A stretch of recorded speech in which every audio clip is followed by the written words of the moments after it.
When desperate mother Clara McKenna approaches widower Thomas Hartwell's door in the bitter winter of 1885, she intends to leave her baby and disappear into the night, but he opens the door before she can flee, seeing both the basket and the broken woman who placed it there. Instead of turning them away, this grieving man makes a choice that will scandalize the entire town and change 3 lives forever. But when the authorities come to tear them apart, will their newfound family survive the reckoning? The angry man's fist crashed against the wooden door so hard that baby James woke up screaming. Clara pressed her back against the cold wall, holding her son tight as heavy boots stomped closer to their hiding spot behind the old church. "I know you're in there, Clara McKenna." Mr. Peterson's voice cut through the night air like a rusty knife. "You owe me 3 months' rent, and I'm done waiting." Clara's heart pounded so loud she worried Peterson might hear it. She had been living in the abandoned shed behind St. Mary's Church for 2 weeks now, ever since Peterson had thrown her belongings into the muddy street. The church mice were her only neighbors, and even they seemed to judge her with their tiny black eyes. James cried harder, his little face red and wrinkled. Clara bounced him gently, whispering words that meant nothing but felt like everything. "Sure, sweet boy. Mama's here. Everything will be okay." But she knew it wasn't okay. Nothing had been okay since her husband died in the factory accident 6 months ago. The other workers had passed around a hat for her, collecting enough coins to last maybe 2 weeks. After that, the world seemed to forget that Clara McKenna and her baby even existed. "Come out now, or I'm calling the sheriff," Peterson yelled again. Clara peeked through a crack in the wooden wall. Peterson stood in the moonlight, holding a lantern that made scary shadows dance across his angry face. He was a big man with hands like ham bones and a voice that could wake the dead. Behind him stood 2 other men she didn't know, but their faces looked just as mean. "Fine," Peterson spat on the ground. "Sheriff Williams will find you soon enough. And when he does, that baby's going straight to the orphanage where he belongs." The 3 men walked away, their boots crunching on the frozen ground. Clara waited until their voices disappeared completely before she dared to breathe normally again. James had stopped crying, but now he felt warm against her chest. Too warm. She touched his forehead with the back of her hand, the way her own mother had done when Clara was little.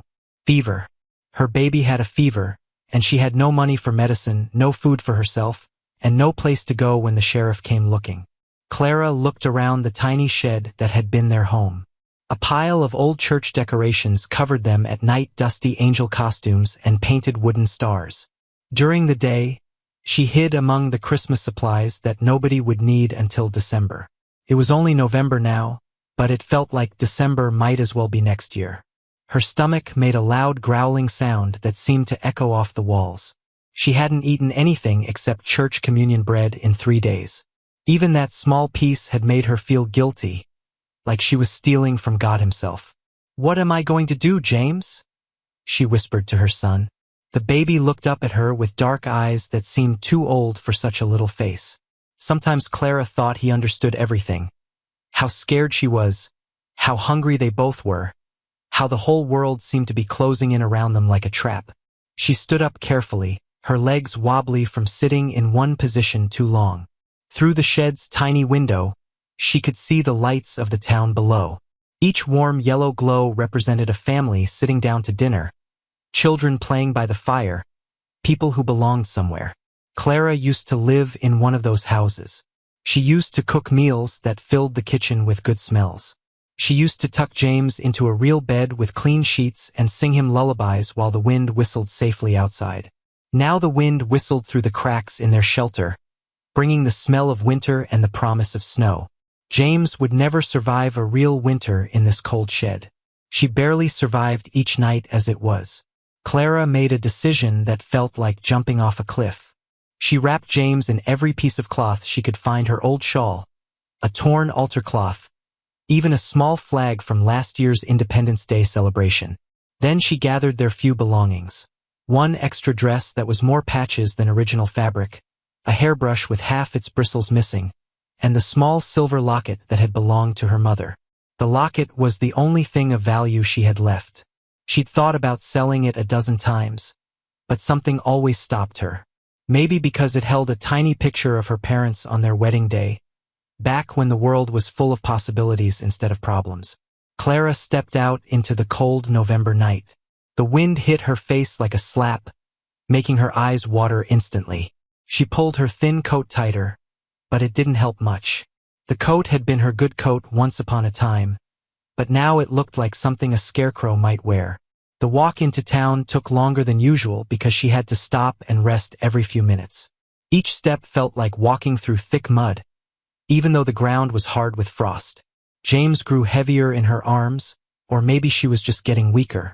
As she walked down Main Street, Clara noticed how different everything looked at night. During the day, these same buildings seemed friendly and welcoming. The baker would wave from his window, and Mrs. Johnson from the dress shop always asked about the baby. But at night, the buildings looked like sleeping giants.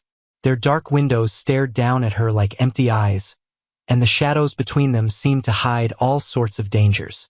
A dog barked somewhere in the distance, and Clara jumped so hard she almost dropped James. She turned onto Maple Street, where the houses were bigger and the people who lived in them had never worried about their next meal. These houses had real glass in every window, painted shutters that actually worked, and gardens that someone took care of instead of letting them grow wild with weeds. Clara had walked down the street many times over the past few weeks, always at night when no one would see her. She'd been watching one house in particular, the one at the very end of the street where the lonely man lived. She knew his name was Thomas Hartwell because she'd heard people talking about him at the general store. They said he'd lost his wife and little girl to sickness 2 years ago. They said he kept to himself now, spending his days building furniture in his workshop and his evenings playing sad songs on his violin. Clara had heard that violin music drifting through his windows on quiet nights. The melodies made her think of raindrops on leaves, or the way sunlight looked when it shone through colored glass. Beautiful sounds that somehow made her feel less alone in the world. As she got closer to his house, Clara could see warm light glowing through the downstairs windows. She could smell wood smoke from his chimney, mixed with something else, maybe soup cooking on the stove. Her stomach growled again, loud enough that a cat sleeping on a nearby porch lifted its head to look at her. Clara stopped walking about 20 feet from Thomas Hartwell's front door. This was as far as she'd ever come before. Usually, she would stand here for a few minutes, listening to his violin music and imagining what it would be like to have a warm place to sleep. Then she would turn around and walk back to the cold shed behind the church. But tonight was different. Tonight, Sheriff Williams would come looking for her. Tonight, James's fever felt worse than before. Tonight, she had finally run out of choices. Clara reached into her pocket and pulled out a folded piece of paper. She'd written the letter 3 days ago, using a pencil stub she'd found in the church basement. The words had been harder to write than she'd expected, each sentence feeling like she was giving away a piece of her heart. The letter explained everything. How she'd lost her husband, how she'd lost her home, how she had nowhere else to turn. It asked Thomas Hartwell to take care of James, to give him the kind of life that a poor woman like her never could. It promised that James was a good baby who didn't cry much and would be no trouble at all. What the letter didn't say was that leaving James would probably kill her, that she would rather die than give up her son, that this was the hardest thing she'd ever done in her entire life. But sometimes love meant making impossible choices. Sometimes being a good mother meant admitting you weren't good enough. Clara kissed James's forehead, tasting the salt from her own tears. "I love you, baby boy," she whispered. "I love you more than all the stars in the sky. Don't ever forget that." James looked up at her and made a small cooing sound, like he was trying to tell her something important. Clara wished she knew what babies were thinking when they looked at you like that, so serious and wise, like they held secrets about the universe. She took a deep breath and started walking toward Thomas Hartwell's door, each step feeling like the longest journey of her life. But just as she reached his front porch, something happened that she never expected. Thomas Hartwell set down his violin and rubbed his tired eyes.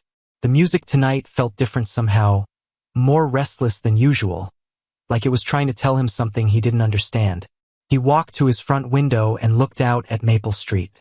Most nights, the street was empty except for the occasional cat hunting mice or a raccoon looking for garbage.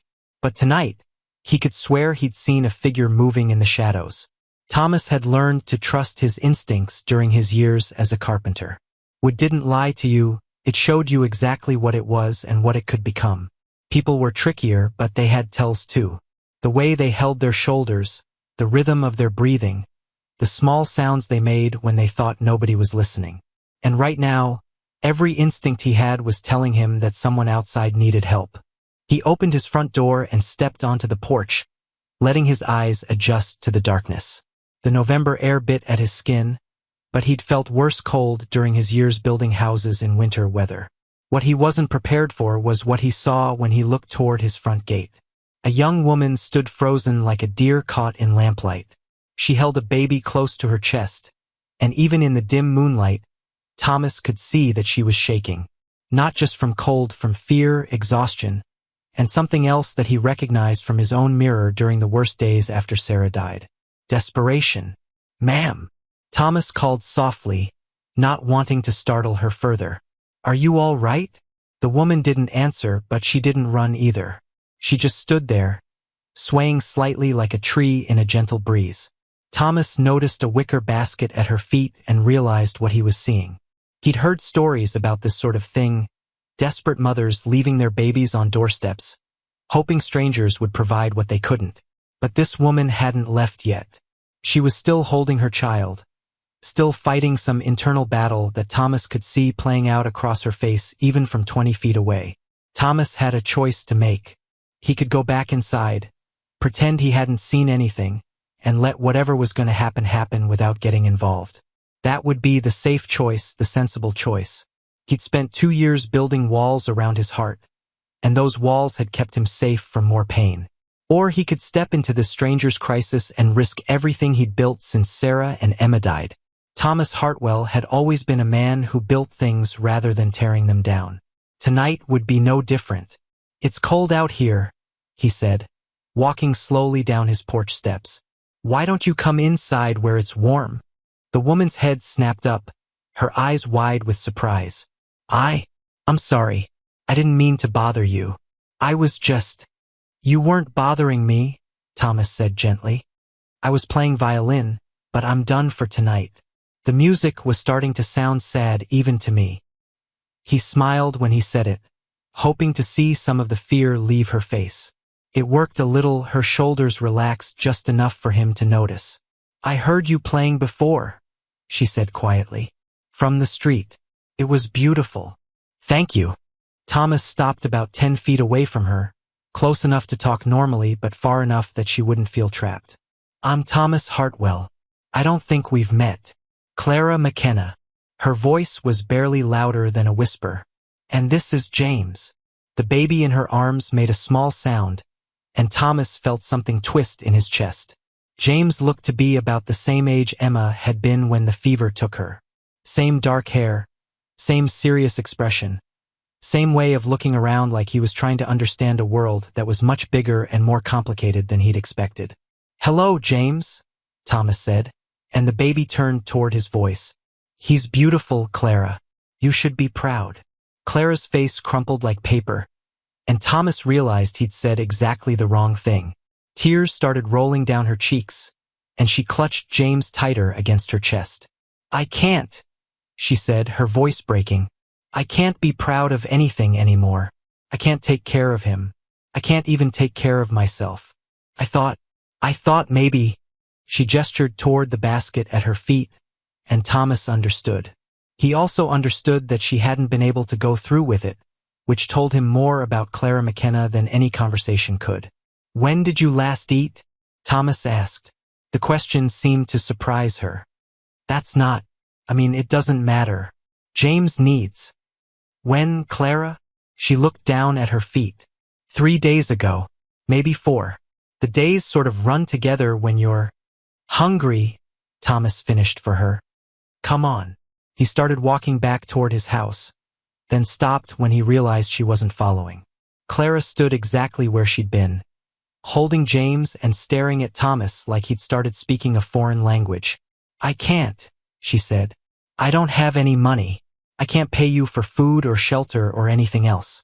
I don't even have anything to trade except—" She touched something around her neck, a small locket that caught the moonlight. And I can't give this up. It was my mother's. Thomas felt his heart break a little. How long had it been since someone had shown him this kind of honesty? In his experience, most people spent their energy trying to convince you they were better off than they really were. Clara was doing the opposite, laying out her poverty like she was apologizing for existing. I'm not asking for payment, Thomas said. I'm asking if you and James would like some soup and a warm place to sit down. But why? Clara's voice was full of confusion. Why would you help someone you don't even know? Thomas thought about that question. He could give her the easy answer, that it was the Christian thing to do, that anyone would help a mother with a sick baby on a cold night. But standing here in the darkness, looking at this young woman who reminded him so much of Sarah during their early days together, Thomas realized the truth was more complicated. Because, he said slowly, I know what it feels like to lose everything, and I know what it feels like when someone reaches out to help you climb back up. Clara stared at him for a long moment, searching his face for lies or tricks or hidden prices to pay. Thomas stood still and let her look, understanding that trust was something that had to be earned, especially from someone who'd been hurt as badly as Clara obviously had been. Finally, she took a step toward him. Then another. Then she was walking across his yard, James cradled in her arms and the wicker basket forgotten on the ground behind her. Thomas held his front door open as Clara climbed the porch steps. She moved slowly, like someone who wasn't sure her legs would support her much longer. As she passed him in the doorway, Thomas caught the scent of wood smoke and something else. The particular smell of someone who'd been sleeping rough and trying to stay clean with limited resources. The kitchen's this way, Thomas said, leading her down a hallway lined with photographs. Clara's eyes moved over the pictures. A young woman with kind eyes and a little girl with pigtails, both smiling at the camera like they'd never known a day of sadness. Your family? Clara asked softly. Sarah and Emma, Thomas confirmed. They died 2 years ago. Scarlet fever. I'm sorry. Thank you. Thomas pushed open the kitchen door. They would have liked you, I think. Sarah always said you could tell a person's character by how they treated children. You're holding James like he's made of gold. Clara looked down at her son, who had fallen asleep against her shoulder. He is made of gold. At least he is to me. The kitchen was warm and bright, with copper pots hanging from hooks and a wood stove that filled the room with comfortable heat. A pot of soup simmered on one of the burners, filling the air with the smell of vegetables and herbs. Clara's stomach growled so loudly that Thomas pretended not to hear it. Sit, Thomas said, pulling out a chair at the kitchen table. Let me fix you a bowl. Clara sat down carefully, still holding James. She looked around the kitchen like she was trying to memorize every detail. The clean dishes drying on the counter, the jar of cookies next to the window, the calendar on the wall with neat handwriting marking important dates. This is a beautiful home, she said. It's too big for just me, Thomas replied, ladling soup into a bowl. Sarah always said we'd fill it with children someday. We had plans for at least 4 or 5 little ones running around, making noise and leaving toys everywhere. He set the bowl in front of Clara, along with a thick slice of bread and a glass of milk that was still cold from the icebox. Clara stared at the food like she couldn't believe it was real. Go ahead, Thomas encouraged. It's just vegetable soup, nothing fancy. Clara took a sip, then another. Then suddenly she was eating like she hadn't seen food in weeks, which, Thomas realized, might not be far from the truth. She tried to eat slowly and politely, but hunger kept winning over manners. It's delicious, she said between spoonfuls. I haven't tasted anything this good in a very long time. Thomas poured himself a cup of coffee and sat down across from her, watching as color slowly returned to her cheeks. James slept peacefully in her arms, his fever seeming to break just from being in the warm kitchen. Tell me about your husband, Thomas said gently. Clara's spoon stopped halfway to her mouth. His name was Michael. He worked at the textile factory down by the river. There was an accident with one of the machines. They said he died quickly, that he didn't suffer. But you did. Clara nodded, tears threatening again. The factory gave me some money, but it wasn't much. I tried to find work, but nobody wants to hire a woman with a baby. I tried to take in sewing, but there wasn't enough of that either. When I couldn't pay the rent." She didn't finish the sentence, but Thomas could fill in the blanks. He'd seen it happen to other families. The slow slide from bad luck to desperation, from desperation to choices that no parent should ever have to make. "How old is James?" Thomas asked. 6 months next week." Clara's voice was full of love and pain. "He's been such a good baby through all of this. Never complaining, never making things harder than they already were. Sometimes I think he knows how scared I am, and he's trying to take care of me instead of the other way around." Thomas looked at the baby sleeping in Clara's arms and felt something he hadn't experienced in 2 years. The urge to protect someone other than himself. James looked so small and vulnerable, so completely dependent on the woman who was doing her best to keep him safe despite having nothing to work with. "What were you planning to do tonight?"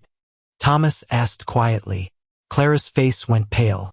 I don't know what you mean. The basket outside. The way you were standing at my gate like you were trying to work up courage for something. What was your plan, Clara?" She was quiet for so long that Thomas thought she might not answer. When she finally spoke, her voice was barely audible. "I wrote a letter, asking you to take care of James.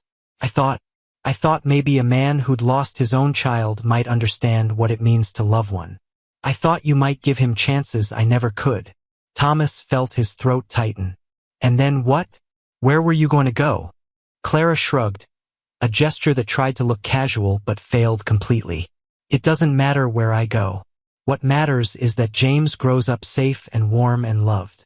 "It matters to me," Thomas said firmly. "And I think it matters to James too." Clara looked up at him, confusion clear on her face. "I don't understand." Thomas stood up and walked to the window, looking out at the night sky where stars were beginning to appear between the clouds.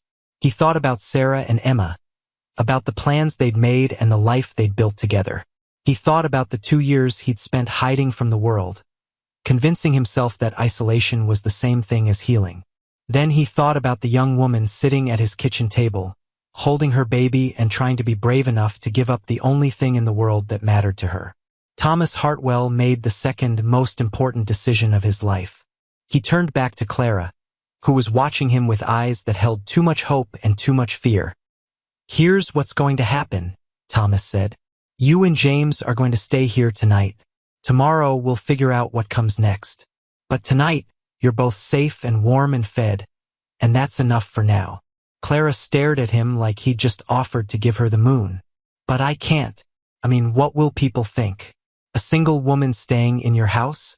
The scandal will." "Let me worry about the scandal," Thomas said. "You worry about taking care of that baby and getting some rest. Everything else can wait until tomorrow." But even as he said it, Thomas knew that tomorrow would bring its own challenges. Small towns had long memories and sharp tongues, and a widower taking in a desperate young mother would give them plenty to talk about. What Thomas didn't know was that some of those tongues belonged to people with official power, and they were already sharpening their knives. The baby's cry pierced the morning silence like a church bell calling sinners to prayer. Thomas jolted awake in his chair by the dying fire, his neck stiff from sleeping upright. Through the thin walls, he could hear Clara's soft voice trying to calm little James, but the infant's wails only grew louder. Thomas rubbed his eyes and stood slowly. 3 days had passed since he'd invited them inside, and already his quiet house felt different. The smell of bread baking, wet diapers hanging by the fire, a woman's gentle humming drifting from the kitchen. Changes that both comforted and terrified him. He knocked softly on the bedroom door. "Clara, is everything all right?" "He won't stop crying," came her muffled reply. "I think he might be sick." Thomas pushed open the door and found Clara sitting on the edge of the bed, bouncing James in her arms. Her hair hung loose around her shoulders, and dark circles shadowed her eyes. She looked up at him with the desperate expression of a mother who'd been awake all night. "May I?" Thomas asked, extending his arms. Clara hesitated, then handed over the baby. James was burning with fever, his tiny face red and scrunched with pain. Thomas felt the familiar stab of memory. Emma had been sick like this just before. "We need to get him to Doc Miller," Thomas said quickly, pushing away the dark thoughts. Now. The walk to town took forever. Thomas carried James while Clara stumbled beside him, weak from hunger and worry. The early morning streets were empty except for Mr. Patterson opening his bakery and Mrs. Chun hanging laundry behind the general store. Doc Miller lived above his office on Main Street.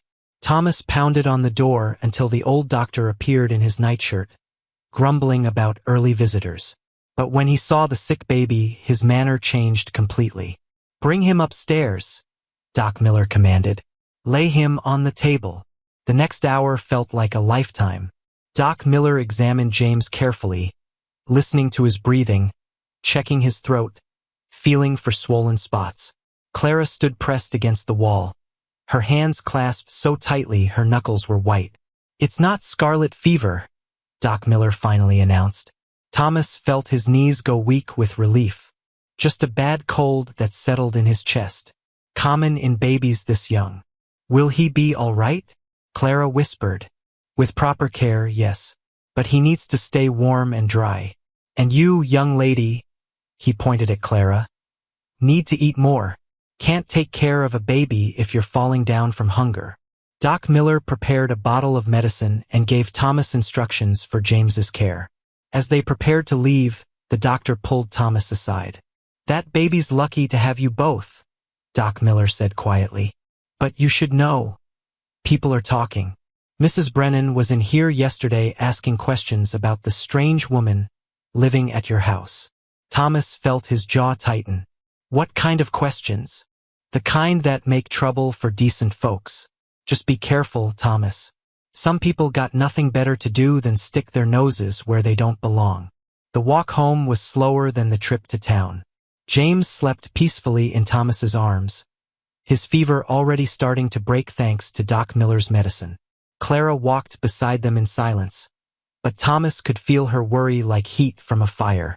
Back at the house, Thomas settled James in his crib while Clara prepared a warm bath to help with the baby's congestion. As she worked, Thomas noticed how naturally she moved around his home, as if she'd always belonged there. "Clara," he said as she tested the water temperature with her elbow. "Doc Miller said people are talking about us." Her hands stilled. "I know. I've seen the looks when I go to the market. Heard the whispers when I walk past the church." She straightened up, meeting his eyes. "Maybe it would be better if James and I moved on, found somewhere else to go. Is that what you want?" Clara was quiet for a long moment. "What I want doesn't matter. What matters is what's right." "And what's right? I don't know anymore." She lifted James from his crib and carried him to the basin. "I used to think I knew the difference between right and wrong. But nothing's been simple since James was born." Thomas watched her bathe the baby with gentle, practiced movements. James gurgled happily in the warm water, his fever completely gone now. The sight of them together, mother and child, safe and content, made something tight in Thomas's chest loosen. "Tell me about his father," Thomas said quietly. Clara's hands paused in their washing. "Why?" "Because I want to understand. Because if we're going to make this work, I need to know what we're dealing with." Clara was silent for so long that Thomas thought she wouldn't answer. Then, still focused on bathing James, she began to speak. "His name was Michael O'Brien. He worked at the railroad, laying track for the new line coming through town." Her voice was steady, but Thomas could hear the pain underneath. "He was kind to me, made me laugh, promised we'd be married as soon as he saved enough money for a proper wedding." She lifted James from the water and wrapped him in a soft towel. "But when I told him about the baby, everything changed. He said he wasn't ready to be a father. Said he had opportunities out west, chances for a better life. He left on the next train and never looked back." "I'm sorry," Thomas said, meaning it. "I was so angry at first. Angry at him, angry at myself, angry at God. But then James was born, and all that anger just melted away. How could I stay angry when I had this perfect little person depending on me?" She carried James to the rocking chair by the window and began feeding him from a bottle. The problem was, nobody else saw it that way. My landlord said I was bringing shame to his building. The church ladies whispered behind their fans. Even the women at the laundry where I worked started treating me different. Thomas pulled up a chair beside her. You don't have to explain yourself to anyone, Clara. Not to me, not to them, not to anybody. But I do, she insisted. Because people judge. And their judgment affects not just me, but James too. What kind of life will he have if people always think less of him because of how he came into the world? Thomas was quiet, thinking about his own losses, his own struggles with judgment and whispers. After Sarah and Emma died, people had said it was God's will, that he should accept it and move on. As if grief had a schedule. As if love could be turned off like a faucet. People are going to think what they want to think, he said finally. We can't control that, but we can control how we respond. We can choose to live with dignity, to treat each other with respect, to build something good together despite what anyone else says. Clara looked at him with surprise. Together. If you'll have me, if you'll stay. Thomas felt his heart pounding as he spoke the words he'd been thinking for days. Not as charity, not as a favor, as partners, as family. The word hung in the air between them, weighted with possibility and fear. James finished his bottle and settled against Clara's shoulder with a contented sigh. Outside, the sun was rising, painting the room in shades of gold and amber. I don't know how to be part of a family, Clara admitted. I've been on my own for so long. I don't either, Thomas said. Lost mine 2 years ago, but maybe that's okay. Maybe we can figure it out together. Clara studied his face, searching for something. Sincerity, perhaps, or hidden motives. Thomas met her gaze steadily, letting her see whatever she needed to see. The town won't like it, she said finally. The town doesn't have to live with our choices. We do. People will say terrible things about us. About James. People say terrible things anyway. At least this way we'll have each other to help bear it. Clara rocked slowly back and forth, James sleeping peacefully in her arms. Thomas could almost see her thoughts turning, weighing possibilities, calculating risks. There's something else, she said quietly. Something I haven't told you. Thomas felt his stomach tighten. What is it? Michael. He wasn't just any railroad worker. He was the foreman's son. His family has money, influence. If they ever found out about James. She trailed off, but Thomas understood the implication. They'd try to take him away. They'd have the power to do it. And they'd probably succeed. Clara's voice was barely a whisper. That's part of why I've been running. Why I can't stay anywhere too long. I'm scared they'll find us. Thomas felt a chill that had nothing to do with the morning air. The stakes were higher than he'd realized. But as he looked at Clara holding her son, at the trust slowly building in her eyes, he knew his answer hadn't changed. Then we make sure they don't find you, he said simply. And if they do, we make sure they know James has people who'll fight for him. Clara's eyes filled with tears, not of sadness, but of something that might have been hope. Why are you doing this, Thomas? Really? Thomas thought about all the easy answers he could give. About loneliness. About guilt. About the need to feel useful again. But looking at Clara and James, he realized the truth was simpler and more complicated than any of those reasons. Because, he said, for the first time in 2 years, this house feels like a home again, and I'm not ready to give that up. The hammer's sharp bang echoed across Thomas's workshop like a gunshot. He wiped sweat from his forehead and examined the chair leg he'd been shaping. 6 weeks had passed since Clara and James had become part of his daily life, and his carpentry business was busier than it had been in years. Word had spread that Thomas Hartwell was taking on big projects again. The Henderson family wanted a new dining set. Mrs. Foster needed kitchen cabinets. Even the preacher had stopped by asking about pews for the church's expansion. People figure if you can handle a woman and baby in your house, you can handle their furniture orders, Clara had said with a smile, bouncing James on her hip while Thomas sketched designs. But not everyone in town saw the arrangement as a good thing. Thomas Hartwell's lost his mind. Mrs. Brennan declared loudly enough for half the general store to hear. Living in sin with that woman and her bastard child. It's a scandal. Clara froze beside the pickle barrel, her shopping basket heavy in her hands. She'd come to town for supplies while Thomas finished the Henderson chairs, thinking the mid-morning hour would mean fewer people and less gossip. She'd been wrong. "Now, Martha," said Mr. Jameson from behind the counter. "That's mighty harsh language for a Christian woman." "Christian? I'll show you Christian." Mrs. Brennan's voice rose higher. A decent woman wouldn't be living unmarried with a man, flaunting her shame for all to see.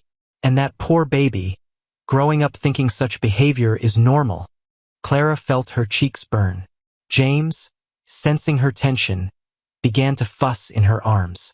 She wanted to defend herself, to explain that Thomas had saved them when no one else would. But the words stuck in her throat like dry bread. "Maybe you should mind your own business, Martha." The new voice belonged to Susan Miller, Doc Miller's daughter.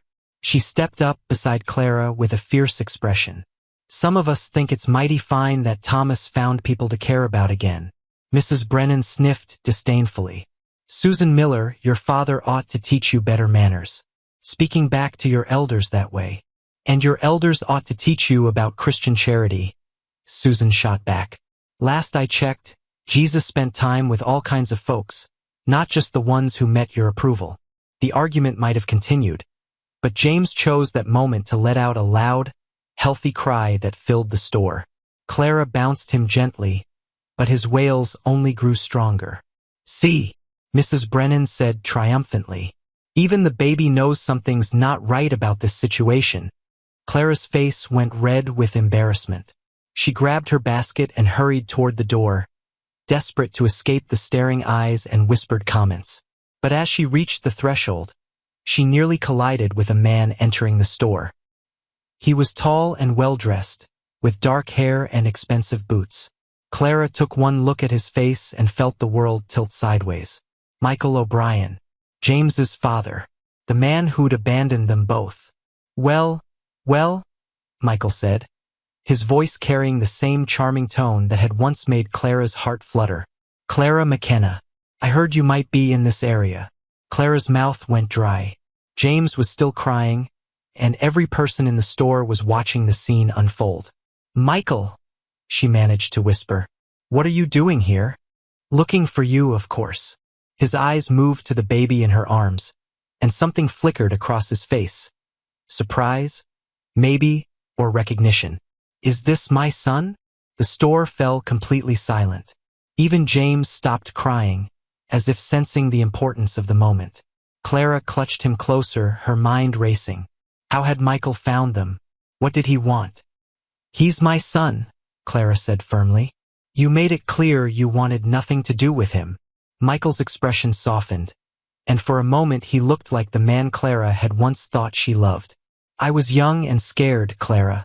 I made mistakes, but things are different now. I have money, position. I can provide for him properly." "Properly?" Clara's voice rose despite her efforts to stay calm. "Where were you when he was sick with fever? Where were you when I had nothing to eat so he could have milk? You think money makes you a father? I think a child deserves better than living in charity with strangers," Michael replied, his tone growing colder. "My family has been looking for you, Clara. We want to help." Clara felt a chill of fear. Michael's family had money and influence. They could cause real trouble if they wanted to. "We don't need your help." "No? Living unmarried with Thomas Hartwell? Depending on his charity to survive." Michael stepped closer, and Clara could smell his expensive cologne. "That's no life for my son." "Your son." The new voice came from the doorway, deep and dangerous. Thomas stood silhouetted against the morning light, his work clothes dusty and his hands still holding his carpenter's hammer. "I wasn't aware you had a son, stranger." Michael turned to face Thomas, and Clara could see him sizing up this competition. Thomas was older, weathered by work and grief, but there was steel in his eyes that made Michael take a step back. "You must be Hartwell," Michael said, forcing confidence into his voice. "I'm Michael O'Brien, the boy's father." "Funny," Thomas said, not moving from the doorway. I've been helping care for James for 6 weeks now. Haven't seen you around. I've been away on business, building a future for my family. Your family? Thomas's voice could have cut glass. The same family you abandoned when Clara needed you most? The tension in the store was thick enough to swim through. Mr. Jameson cleared his throat nervously. Mrs. Brennan watched with obvious delight, probably already planning how she'd spread the story around town. Michael straightened his expensive jacket. I'm prepared to do right by Clara and the boy now. I can offer them a proper home, marriage, respectability. Clara felt like she might faint. 6 months ago, Michael's offer would have been everything she'd dreamed of. Now it felt like a trap closing around her. Clara doesn't need your respectability, Thomas said quietly. She's got her own. Does she? Living here unmarried, subject to gossip and judgment? That's respectability? Michael's voice grew louder. I can give her a real home, not charity from a lonely widower. Thomas took a step forward, and Clara saw his knuckles whiten around the hammer handle. The store held its breath, waiting to see if the confrontation would turn physical. But it was Clara who spoke next. Stop, she said, her voice cutting through the tension like a blade. Both men turned to look at her. Stop talking about me like I'm not here, like I don't have a say in my own life. She adjusted James in her arms and straightened her shoulders. Michael, you had your chance to be part of our lives. You chose to leave. Thomas chose to help when no one else would. That tells me everything I need to know about both of you. Michael's face flushed red. Clara, be reasonable. Think about what's best for the boy. I have been thinking about what's best for James. Every day for 6 months. And what's best for him is people who love him, not people who show up with money when it's convenient. Clara turned to leave, but Michael caught her arm. This isn't over, Clara. A boy needs his real father. I have rights. Your only right, Thomas said, moving closer, is to leave them alone, like you've been doing. Michael released Clara's arm but didn't back down. We'll see about that. My family has lawyers, Hartwell. Influence. We'll get what's ours. The boy isn't yours, Thomas said flatly. He's Clara's, and she's made her choice. Michael looked between them, his face dark with anger and frustration. This isn't finished, he said finally. Then he pushed past Thomas and out of the store, leaving the scent of expensive cologne and unspoken threats behind him. The store erupted in whispers the moment Michael was gone. Clara felt dizzy and sick. James had started crying again, picking up on her distress. Come on, Thomas said gently, taking her arm. Let's go home. They walked back to Thomas's house in silence, Clara's mind spinning with worry. Michael's return changed everything. His family did have money and lawyers. They could make real trouble, especially if they painted Clara as an unfit mother living in sin. Back at the house, Thomas helped Clara settle James for his nap. Then they sat at the kitchen table, the weight of the confrontation heavy between them. He'll be back, Clara said quietly. With lawyers, like he said, they could take James away from me. Thomas reached across the table and took her hand. Not if we don't let them. How can we stop them? You heard what he said about money and influence. Thomas was quiet for a moment, thinking. There might be a way, he said finally. But you won't like it. Clara looked up at him. What do you mean? We could get married. Really married. That would give James a legal father, make our family legitimate in the eyes of the law. It would be much harder for Michael's family to challenge a married couple for custody.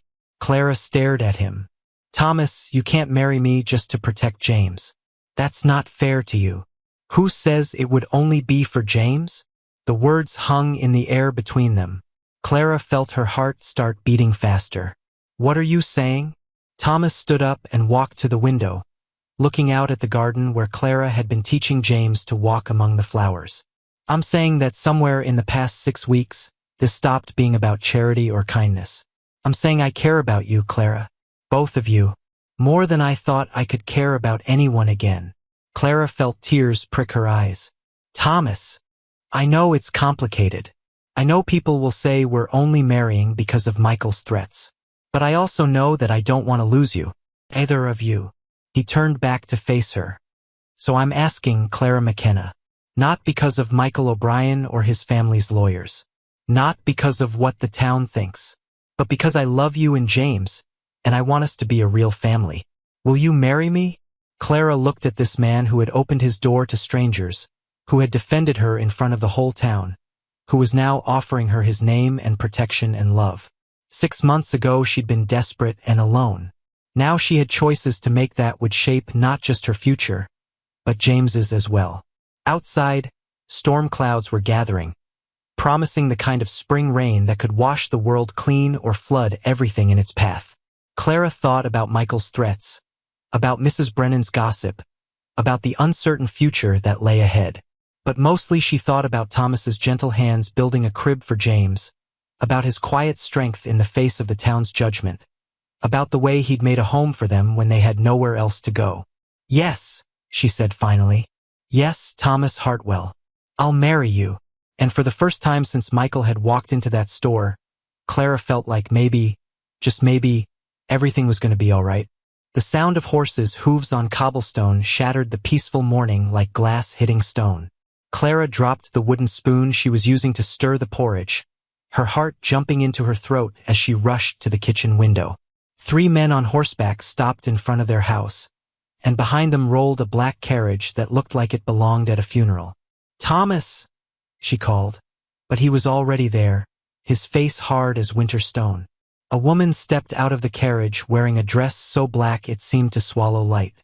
Her gray hair was pulled back tight enough to stretch her skin, and when she looked at their house, her mouth twisted like she'd tasted something sour. That's Mrs. Ashworth, Thomas said quietly. She runs the children's home in the next county. Clara's hands started shaking. She'd heard stories about that place, children who went in happy and came out broken, their spirits crushed under rules and punishments. What does she want? Before Thomas could answer, heavy fists pounded on their front door. The sound echoed through the house like thunder, making baby James start crying in his crib upstairs. Thomas squeezed Clara's shoulder. Whatever happens, remember, you belong here, both of you. But when he opened the door, Clara felt like she was falling into a deep, dark hole. Mrs. Ashworth pushed past Thomas without being invited in. Her sharp eyes swept over their clean kitchen, the fresh flowers on the table, the warm bread cooling on the windowsill. Behind her came Mr. Jameson, the town judge, and 2 other men Clara didn't know but who wore badges that caught the morning light. Miss McKenna, Mrs. Ashworth's voice cut through the air like a knife. You've caused quite a problem. Clara lifted her chin, even though her knees felt like water. I don't understand. Oh, I think you do. Mrs. Ashworth pulled out a leather folder thick with papers. Reports have reached us about your living situation. An unmarried woman sharing a house with a man she barely knows, raising a child without proper guidance. I know Mr. Hartwell very well, Clara said, her voice stronger than she felt. He's been nothing but kind to us. Mrs. Ashworth's laugh was sharp and cold. Kind? Is that what you call it? A young woman with no family, no reputation, taking advantage of a lonely widower's grief. The words hit Clara like slaps. She felt heat rise in her cheeks, but before she could speak, Thomas stepped forward. You'll watch your tongue in my house, Mrs. Ashworth. Your house, yes, but not your family. Mrs. Ashworth's eyes gleamed with satisfaction. The child belongs in proper care, with proper people who can give him moral guidance. Judge Jameson cleared his throat and pulled out official-looking papers. Mr. Hartwell, while your heart may be in the right place, this arrangement breaks several laws about unmarried persons living together. And Miss McKenna. He looked at Clara with something that might have been pity. You have no legal right to keep this child if the court decides he'd be better elsewhere. Clara felt the room spinning around her.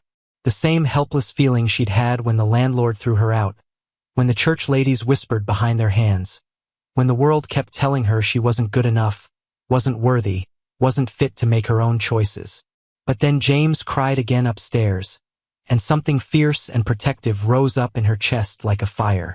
He's my son, she said, her voice cutting through their legal talk. I carried him for 9 months. I felt his first kick, heard his first cry. I fed him with my own body, rocked him through every sick night, sung him to sleep when storms scared him. Mrs. Ashworth waved her hand like Clara's words were annoying flies. Any woman can birth a child. It takes more than that to raise one properly. Then tell me what properly means, Clara shot back, surprising everyone including herself. Does it mean having money? Because I've seen rich children who are cruel and spoiled. Does it mean being married? Because I've seen married women who ignore their babies or worse. She took a step forward, and Mrs. Ashworth actually stepped back. Does it mean following rules made by people who've never gone hungry, never been thrown out in the cold, never had to choose between eating and keeping their child warm? Clara's voice was rising now, years of quiet desperation turning into righteous anger. Because if that's what proper means, then I'm proud to be improper. The room fell silent except for the ticking of Thomas's grandfather clock and James's soft crying upstairs. Clara could hear her own heartbeat thundering in her ears. One of the badge-wearing men shifted uncomfortably. Ma'am, nobody's questioning your feelings for the child. But feelings aren't enough. The boy needs stability, education, a chance at a decent life. He has that here, Thomas said quietly, but his voice carried the strength of oak beams. He has love, care, and a future. What more could any child need? Mrs. Ashworth's eyes narrowed. He has the influence of an immoral woman and a man who thinks kindness excuses sin. That's not a foundation for any child's future. Clara felt something crack inside her chest, but instead of breaking her, it seemed to free something that had been caged too long. You want to talk about sin? She asked, her voice steady as bedrock now. The sin is letting children go hungry when there's food to spare. The sin is turning away from people who need help because they don't fit your idea of deserving. The sin is breaking up families because they don't look like what you think they should. She moved to the foot of the stairs, placing herself between the officials and the sound of her crying child. I may not have much, but I know love when I see it. I know kindness when I receive it. And I know the difference between people who help because it's right and people who judge because it makes them feel important. Mrs. Ashworth's face had turned red as a winter apple. Your pretty words won't change the law, young woman. The child needs proper parents, a proper home, proper moral instruction. He has a proper mother, Clara said. One who would die before letting harm come to him. One who sees his worth not in what he might become someday, but in who he is right now. If that's not proper enough for your laws, then maybe your laws are wrong. Judge Jameson looked uncomfortable, shuffling his papers. Miss McKenna, please understand. We're not here to punish you. We're here to help. The child would be well cared for in the foundling home, given an education, taught a trade, taught that his mother wasn't worthy of keeping him, Clara finished. Taught that love doesn't matter as much as following rules. Taught that family is something you earn through money and status instead of something you build through caring for each other. She looked at each of their faces, seeing doubt creeping into some eyes, stubborn certainty in others. You want to take my son because you think I'm not good enough for him. But I think maybe the real question is whether your system is good enough for children like James. Children who need love more than rules, understanding more than judgment, hope more than your version of proper behavior. Mrs. Ashworth slammed her folder shut. Enough of this nonsense. Mr. Jameson, we have the authority to remove the child immediately if we believe he's in moral danger. Now wait just a minute. Thomas stepped forward, his carpenter's hands clenched into fists. This is still my home, and they're still my guests. You want to take that boy, you'll have to go through me first. The two badge-wearing men moved closer to Thomas, their hands resting on their belts. Clara saw the situation sliding toward something dangerous, something that could only end badly for all of them. But before anyone could move, a new voice spoke from the doorway. Perhaps we should hear all sides before making any hasty decisions. Everyone turned to see Dr. Morrison, the town's physician, standing in the doorway with his black medical bag in hand. Behind him stood Mrs. Patterson, the schoolteacher, and surprisingly, Mrs. Chun, who ran the general store with her husband. Dr. Morrison, Judge Jameson looked relieved. Thank goodness. Perhaps you can speak some sense into these people. But Dr. Morrison moved to Clara's side instead of joining the officials. I've been watching this household for months now, in my professional capacity. The child is healthy, well-nourished, and clearly loved. Miss McKenna brings him for regular checkups, follows all my medical advice, and shows every sign of being a devoted mother. Mrs. Patterson stepped forward too. And I've spoken with Miss McKenna several times about James's future education. She's already teaching him letters and numbers, despite having no formal training herself. Her dedication to his learning exceeds that of many married mothers I know.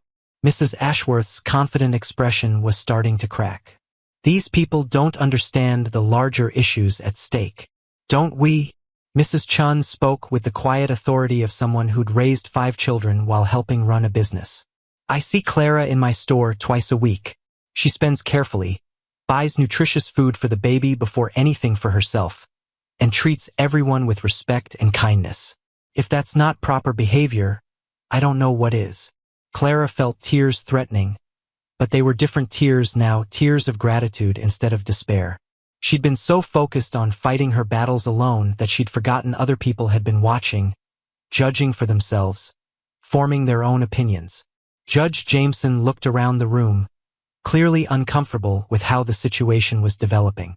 While these testimonials are touching, they don't change the legal facts. An unmarried woman living with an unmarried man, regardless of the arrangements, creates an inappropriate environment for child rearing. Thomas and Clara looked at each other across the crowded room. In that moment, Clara saw something in his eyes that made her breath catch. A question, a possibility, a future she'd been afraid to even dream about. Then maybe, Thomas said slowly, never taking his eyes off Clara's face, it's time to change that situation. Clara's heart stopped beating for what felt like a full minute. The crowded room faded away until there was only Thomas's face, his steady gray eyes holding a question that could change everything or destroy what little they'd built together. Thomas, she whispered, afraid to hope, afraid to assume, afraid to breathe too loudly and break whatever spell was weaving itself between them. But Mrs. Ashworth's sharp voice cut through the moment like an axe through kindling. Oh, how convenient. Faced with losing the child, suddenly you're ready to make it legal? Do you really think we're that foolish? Judge Jameson frowned, his legal mind working through the implications. Mr. Hartwell, if you're suggesting what I think you're suggesting, it would need to be done properly, with proper time for bans to be posted, proper investigation into both parties' backgrounds. How much time? Thomas asked, still looking at Clara. At least 6 weeks for the bans alone, then additional time for background checks, character references. The judge shuffled through his papers. 3 months minimum, possibly longer given the unusual circumstances. Mrs. Ashworth smiled like a cat who'd cornered a mouse.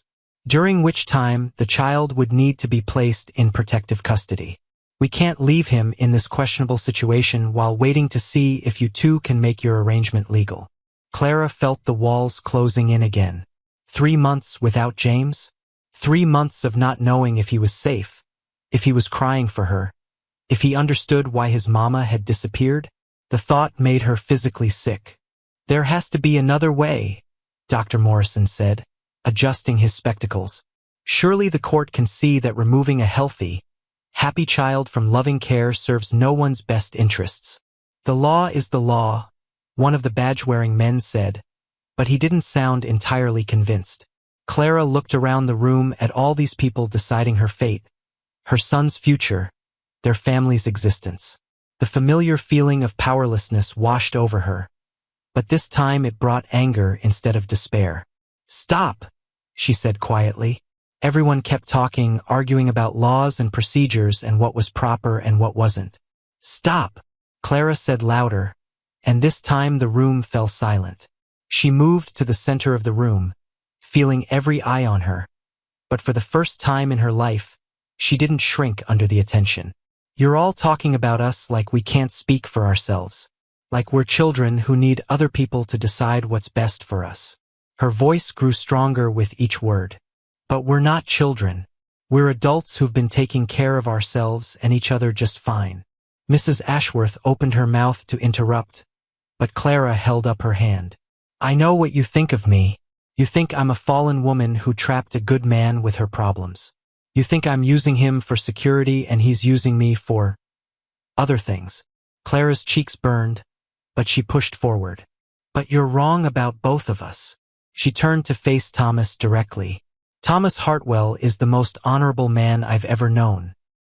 He opened his door to strangers, shared his home with people who had nothing to offer in return, and never once made me feel like I owed him anything more than common courtesy and shared household duties. Thomas's face softened, but Clara wasn't done. And I'm not the helpless victim you think I am. Yes, I was desperate when I came here. Yes, I needed help. But I've worked for everything we have. I've cooked, cleaned, mended, gardened, and helped however I could. I've learned carpentry, bookkeeping, and how to manage a household properly. I'm not a burden. I'm a partner. Mrs. Patterson nodded approvingly. I've seen the work Clara does. She's transformed that house into a real home. A home built on sin, Mrs. Ashworth snapped. No, Clara said firmly.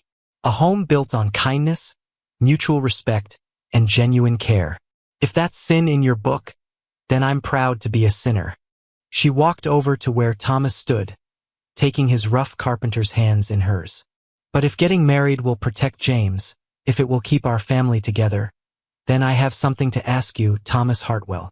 The room held its breath. Clara dropped to one knee, still holding Thomas's hands, her eyes never leaving his face.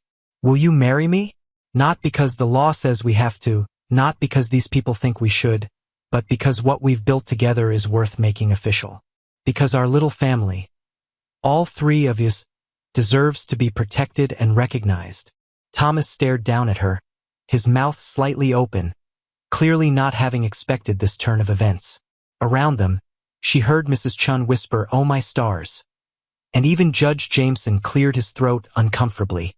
"Clara," Thomas said softly, "you don't have to." "Yes, I do," she interrupted. "Because I want to. Because these past months have been the happiest of my life. Because you've shown me what it feels like to be valued, respected, and cared for. Because you sing James to sleep with that old violin. And you've taught me that I'm capable of more than I ever imagined." She squeezed his hands tighter. "Because I love you, Thomas Hartwell. Not just because you saved us, but because of who you are. Because you see beauty in broken things and believe people deserve second chances. Because you make me want to be the best version of myself." Thomas pulled her to her feet, his eyes suspiciously bright. "Clara McKenna," he said, his voice rough with emotion. "I thought I'd never love anyone again after Sarah died. I thought my heart was too broken, too buried under grief to ever feel alive again." He cupped her face in his hands, oblivious to their audience. "But you and James brought light back into my dark house. You brought laughter and warmth and the sound of family. You brought hope." Mrs. Ashworth made a disgusted noise, but Thomas ignored her completely. "Yes," he said, loud enough for everyone to hear. "Yes, I'll marry you, Clara McKenna. Today, if possible. This minute, if we can find someone to perform the ceremony." Judge Jameson stepped forward, looking thoughtful. "Actually, as a magistrate, I'm authorized to perform marriages in emergency circumstances. And given the unusual situation, this might qualify." Mrs. Ashworth's face had turned purple. "This is ridiculous. You can't just throw together a wedding to avoid legal consequences." "Why not?" Dr. Morrison asked mildly. "They're both adults, both of sound mind, both clearly committed to each other and the child. What more does a marriage need? Proper preparation, proper consideration, proper love," Clara finished. "Which we have." Mrs. Chun stepped forward. "I have my grandmother's wedding ring in my jewelry box at the store. It's not fancy, but it's been blessed by 60 years of happy marriage." Mrs. Patterson smiled. "And I have flowers in my garden. We could make a bouquet in 10 minutes. Dr. Morrison nodded. I'd be honored to stand as witness. Clara looked around at these people. Some she'd known for months, others she'd barely met, who were offering to help create something beautiful in the middle of what had started as an ugly confrontation. But what about bans? Judge Jameson asked himself, thinking aloud. What about the legal requirements? Emergency circumstances, Thomas said firmly. If they're going to take James away based on our unmarried status, then our marital status is an emergency that needs immediate resolution. Mrs. Ashworth looked like she was about to explode. This is the most irregular proceeding I've ever witnessed. The child should still be removed pending proper investigation. Investigation of what? Clara asked. Of whether we love each other, whether we can provide a good home, whether James is healthy and happy. She gestured toward the ceiling, where James had finally stopped crying and was now making the happy babbling sounds that meant he was playing with his wooden blocks. Listen to him. Does that sound like a child in danger? Does that sound like a child who needs rescuing from terrible circumstances? Even the badge-wearing men looked uncertain now. One of them whispered something to his partner, who nodded reluctantly. Judge Jameson made his decision. Mrs. Ashworth, I appreciate your concern for the child's welfare, but I see no evidence of immediate danger or neglect. The child appears healthy and well cared for. The home is clean and stable, and the adults are clearly committed to his welfare. But the unmarried cohabitation will be resolved within the hour if Mr. Hartwell and Miss McKenna are serious about their intentions. Thomas squeezed Clara's hand. We're serious. Then let's make this official, Judge Jameson said, his official manner softening into something almost festive. Mrs. Chun, if you could fetch that ring? Mrs. Patterson, those flowers? Dr. Morrison, if you and the other gentlemen could serve as witnesses. Mrs. Ashworth looked around the room at all the smiling faces, her authority crumbling like old plaster. This is highly irregular, she muttered. So is love, Clara said gently. So is kindness. So is family that doesn't fit the usual mold. But irregular doesn't mean wrong. As people bustled around preparing for an impromptu wedding, Thomas pulled Clara aside. Are you sure about this? He asked quietly. I don't want you to feel pressured. We could find another way to fight for James. Clara looked into his eyes, seeing the same quiet strength that had first drawn her to trust him. Thomas, I've been sure about this for weeks. I was just too scared to admit it, even to myself. Scared of what? Scared that I was confusing gratitude with love. Scared that you were just being kind.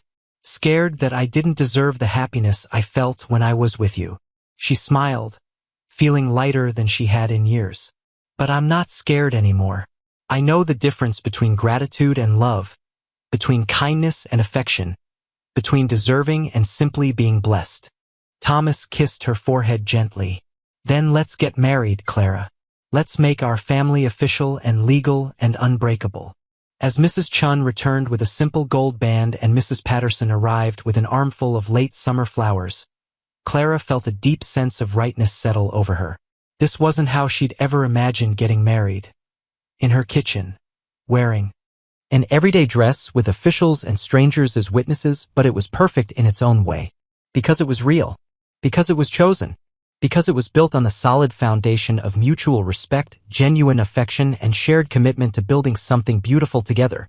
And as Judge Jameson began the simple ceremony that would make them legally a family, Clara heard James laughing upstairs and knew that sometimes the most important victories come disguised as emergencies, and the most beautiful beginnings grow from the most desperate moments. The circle was closing, but it was growing larger, not smaller. And for the first time in her life, Clara McKenna was about to become exactly who she was meant to be. A man's angry shouts woke Clara before dawn. She jumped from bed, her heart beating fast like a drum. Through the window, she saw orange flames eating the miller's barn across the street. Thomas was already pulling on his boots. Fire, he called, grabbing buckets from the kitchen. The whole street might burn. Clara wrapped James in a blanket and ran outside. Men formed lines, passing water buckets from hand to hand. Women grabbed children and precious things from their homes. The summer heat made everything worse. Drywood burned like paper. Clara, Mrs. Patterson called from next door. Take my baby too. I must help my husband. Soon Clara held 2 babies while watching the terrible fire grow bigger. Sparks flew through the air like angry bees. The smell of smoke filled her nose and made her eyes water. What if the fire reached their house? What if they lost everything they had built together? Thomas worked with the other men, his shirt soaked with sweat. He moved fast, carrying heavy buckets, never stopping to rest. Clara saw how the other men trusted him now. They followed his directions about where to pour water. Even Mr. Jameson, who had once questioned Thomas about keeping Clara and James, worked beside him without complaint. But the fire was winning. The wind is pushing it toward Main Street, someone yelled. Clara's stomach twisted with fear. Their house sat right in the fire's path. All the clothes she had sewn for James. The little wooden toys Thomas had carved. The garden where she grew vegetables for winter. Everything might disappear in smoke and ash. "We need more help," Thomas shouted. "Send someone to get the fire wagon from Millfield." Young Billy Murphy ran toward his horse. But Millfield was 5 miles away. Would help come in time? Clara noticed something strange. Mrs. Brennan, who usually spoke against her in the store, was helping other women move their things to safety. She even smiled at Clara when their eyes met. "Hard times show who people really are," Mrs. Brennan said, taking James so Clara could help carry water. "You've shown yourself to be good people." The words surprised Clara. For 2 years, she had faced whispers and cold looks from many people in town. Now, with danger all around, those same people worked beside her like old friends. The fire raged for 3 hours. Clara's arms ached from carrying buckets.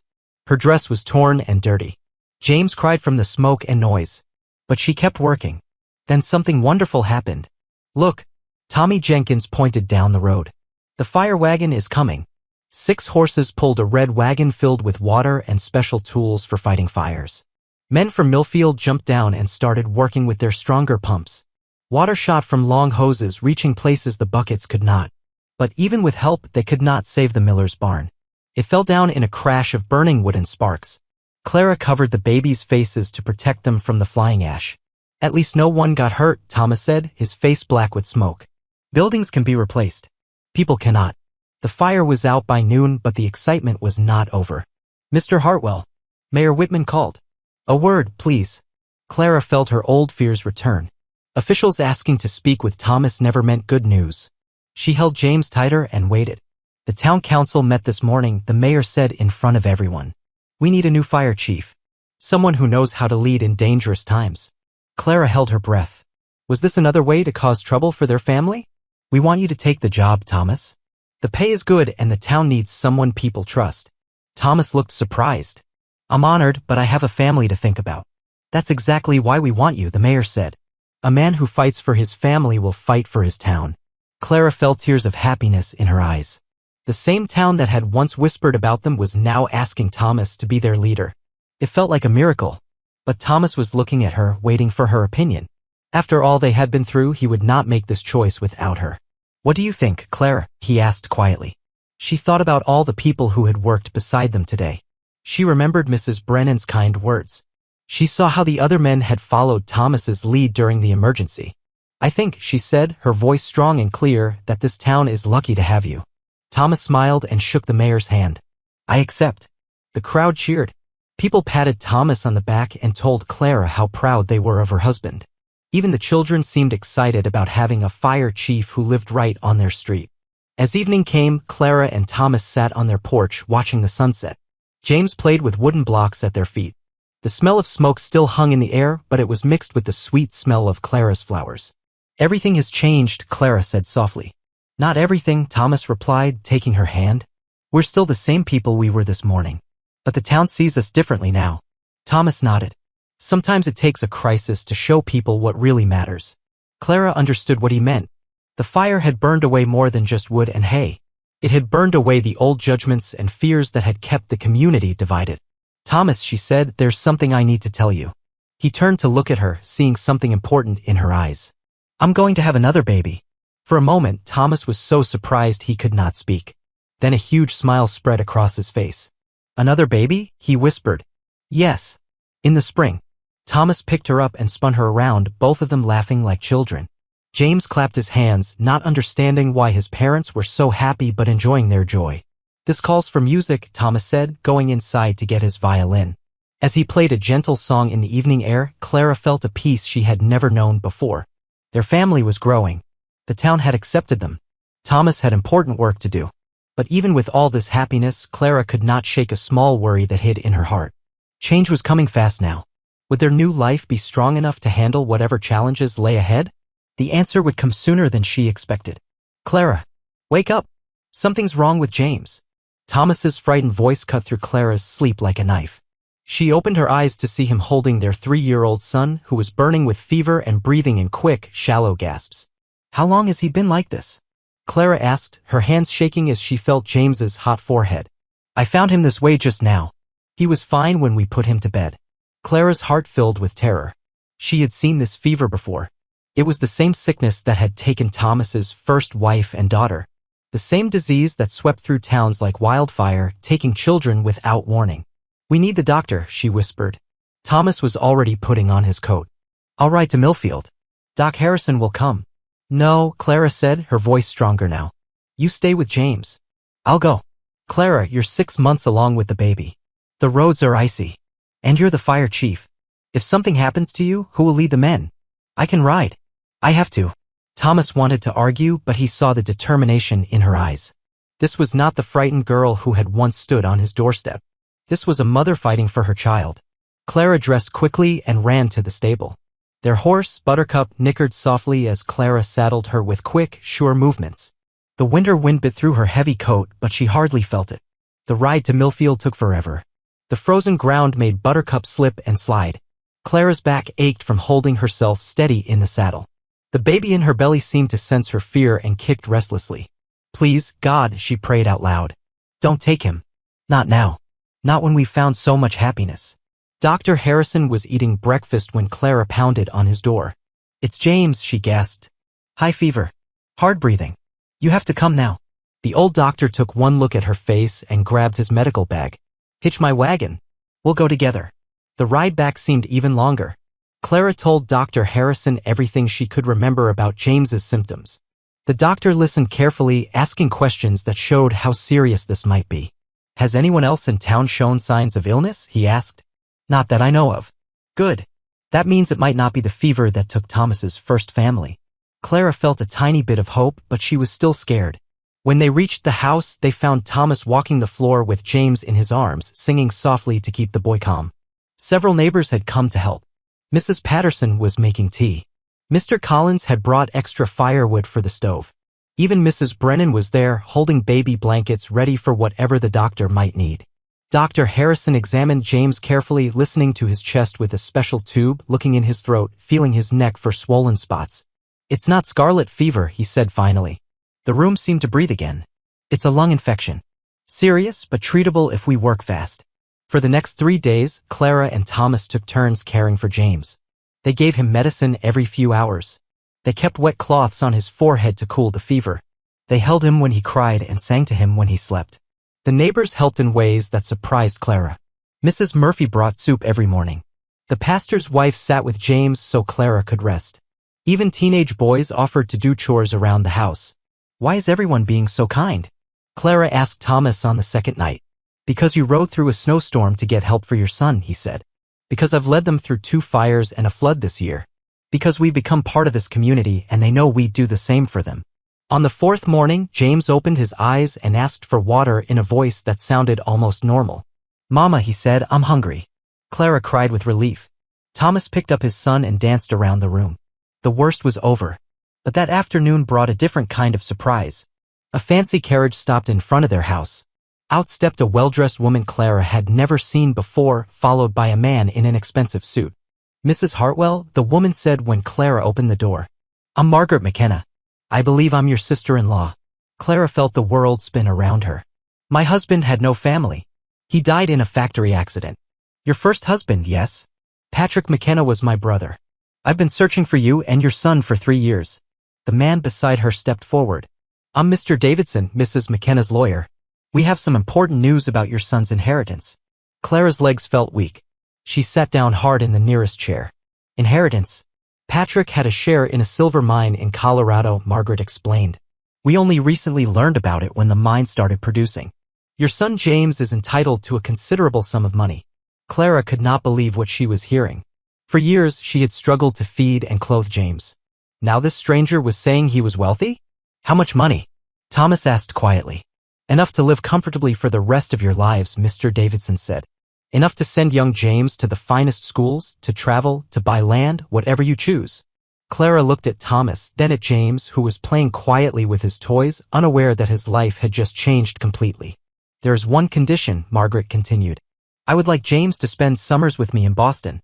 He should know his father's family and learn about his heritage. Clara felt her old fears rising. Would this wealthy woman try to take James away?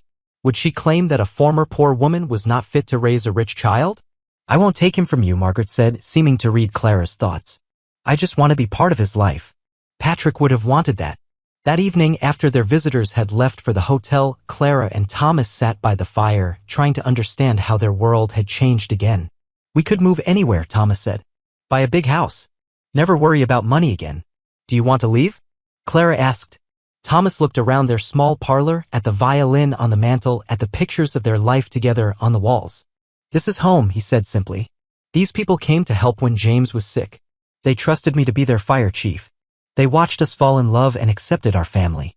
Clara nodded. Money is nice, but it can't buy what we have here. So we stay. We stay. But maybe we can use some of the money to help others. Build a real fire station for you. Maybe start a school where children can learn for free. Thomas smiled. And James can still spend summers with his aunt. It's good for children to see different places and meet different people. Clara agreed. As long as he always knows that home is here with us. 6 months later, Clara gave birth to a healthy daughter they named Sarah after Thomas's first wife. James was a gentle big brother, always wanting to help feed the baby or sing her to sleep. The money from the mine allowed them to help their community in many ways. The new fire station had equipment that could fight fires better than ever before. The school Clara started welcomed children from all families, rich and poor alike. But the greatest change was in Clara herself. She no longer worried about what people thought of her. She knew who she was, a loving mother, a caring wife, a valued member of her community. One evening, as she sat on the porch watching James teach little Sarah how to pet their cat, Clara thought about the scared girl who had once stood at Thomas's door, ready to give up her child because she thought she was not good enough to be his mother. That girl could never have imagined this life. A home filled with love and laughter. A husband who saw her as an equal partner. Children who were healthy and happy. A community that respected and valued her contributions. What are you thinking about? Thomas asked, sitting down beside her with his violin. Just how far we've traveled, Clara said, even though we never left home. Thomas began to play a gentle tune, the same melody he had played that first night when she had been too afraid to trust her own worth. Now she knew better. Worth was not something others gave you or took away. It was something you carried inside yourself, something that grew stronger every time you chose love over fear, hope over despair, action over surrender.